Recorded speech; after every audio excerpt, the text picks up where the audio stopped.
nhớ giống cho cái tổ phong dư cú dân giờ nó non là bé cỡ bao lò lò lò ăn kết hồi tiệt sequence mà chạy hay tiệt có yếu chủ hai còn nếu mua thầu bí một giờ thầu sau first thầu bí next dĩ mô then chê finally thầu cơ what I've done for the day.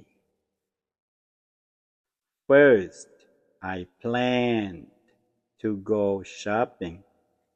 Next, I drove to the store.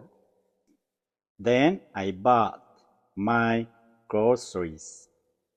Finally, I drove back home and cooked dinner for my family. Khó cụ ua tía trâu nụ nọ. Thầu bí cụ ba mù ta la. Dĩ mù cụ chá chế mù tì ta la. Chê cụ yua cụ cho khổng nọ. Thầu cơ cụ chá chế cho lò chế.